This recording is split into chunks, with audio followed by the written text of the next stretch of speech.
Bem-vindo à sua 21ª aula de assistente administrativo. Você utilizará o melhor método de ensino. Você pode estar pensando, este capítulo não deveria ser o primeiro? A resposta é não. Quase todo curso inicia com a história daquilo que vai tratar. Aí todo mundo dorme na primeira aula e acha que o curso será uma moleza. Nada disso. A história é muito importante, pois é por meio dela que nós aprendemos com quem fez certo e deixamos de cometer os mesmos erros de quem se deu mal. Leve a sério este capítulo, pois ele mostrará a você a sua importância dentro de uma organização. História das empresas e da administração. Há muito tempo as pessoas vêm cada vez mais praticando o ato de pensar como fazer suas tarefas de uma melhor forma. O pensamento sobre a administração é tão antigo que a primeira atuação documentada a respeito de uma consultoria nessa área pode ser observada no livro Êxodo, capítulo 18, versículos 13 a 17 da Bíblia Sagrada. A história com o primeiro consultor em administração, Jetro, desenrola-se assim. Ouça agora esta história.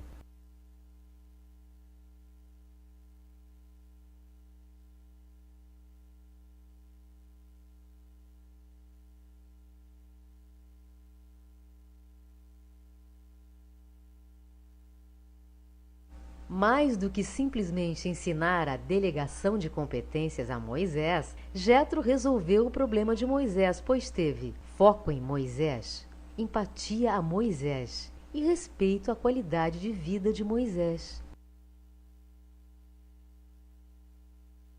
que por consequência prestou um grande favor à sua filha, que provavelmente não se cansava de reclamar do excessivo trabalho do marido. Porém, a administração só foi mesmo vista com maior valor a partir de 1776, quando James Watt inventou a máquina a vapor. Tal feito redesenhou os rumos do desenvolvimento econômico, político e social, pois foi a precursora da Revolução Industrial.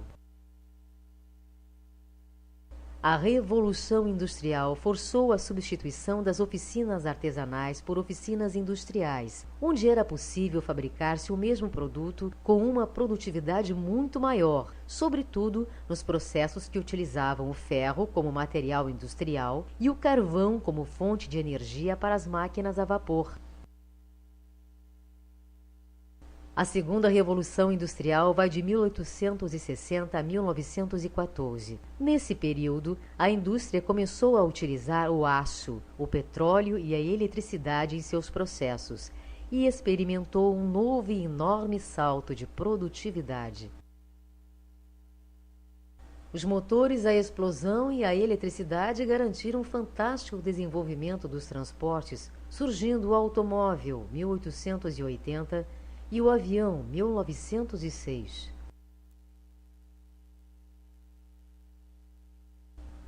As grandes empresas começaram a surgir e com elas gente tentando melhorar os processos e os lucros. Esse processo é conhecido como organização racional do trabalho, pois procura descrever como as coisas devem ser executadas nas empresas. Frederick Taylor foi o pioneiro da administração científica. Foi o primeiro a racionalizar o trabalho de um operário através de seu estudo de tempos e movimentos. Através deste, descrevia exatamente como cada tarefa deveria ser executada, incluindo a descrição de ferramentas, pessoas e máquinas apropriadas para sua execução. Já saindo um pouco da área de produção das empresas, Henry Fayol executou estudos a respeito da empresa como um todo, dividindo suas funções internas em 6: administrativa, técnica, comercial, financeira, de segurança e contábil. Suas ideias foram de muita importância para o entendimento do verdadeiro papel da administração e serviram de base para os conceitos existentes hoje. Com os estudos de Alton Mayo, as relações humanas ganharam também importância na administração das empresas.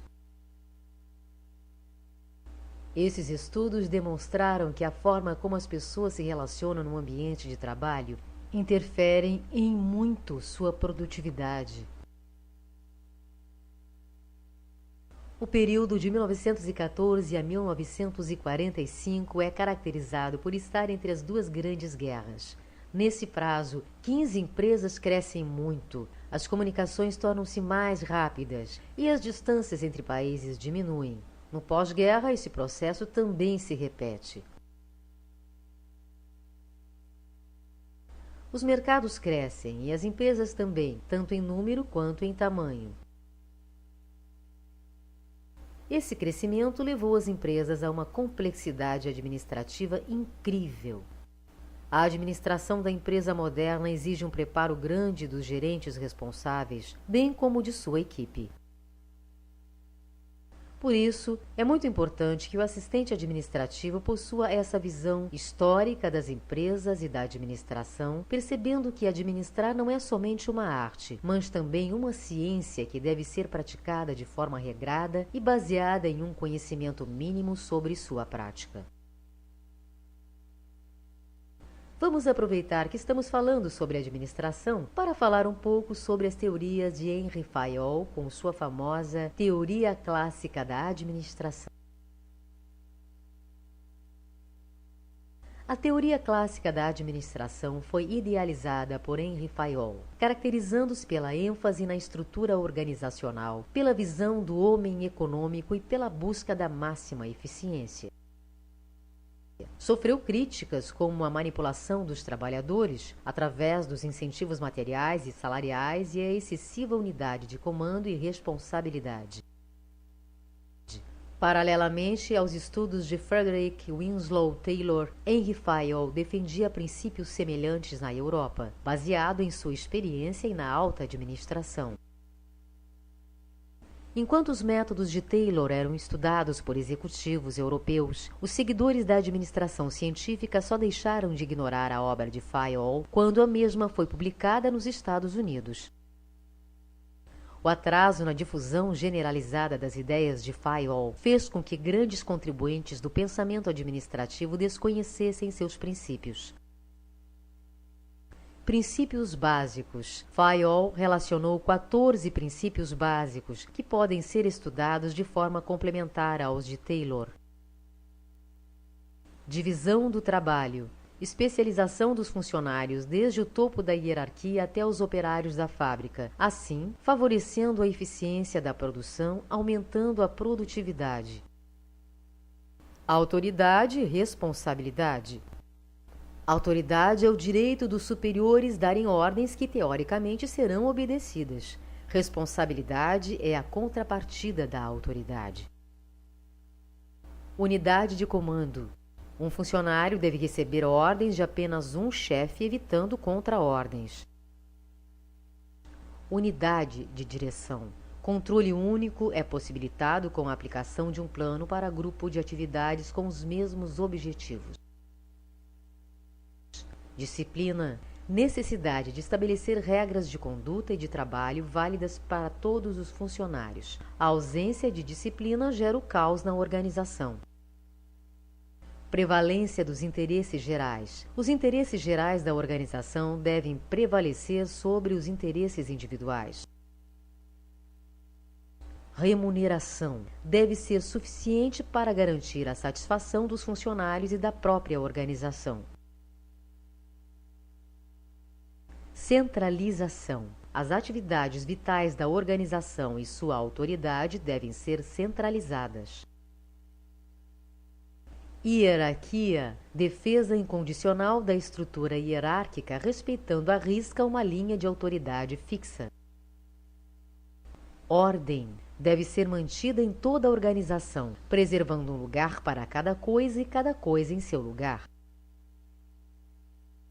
Equidade. A justiça deve prevalecer em toda a organização, justificando a lealdade e a devoção de cada funcionário à empresa. Estabilidade dos funcionários. Uma rotatividade alta tem consequências negativas sobre o desempenho da empresa e o moral dos funcionários. Iniciativa deve ser entendida como a capacidade de estabelecer um plano e cumpri-lo. Espírito de equipe. O trabalho deve ser conjunto, facilitado pela comunicação dentro da equipe. Os integrantes de um mesmo grupo precisam ter consciência de classe para que defendam seus propósitos. Vamos ver agora se você aprendeu direitinho.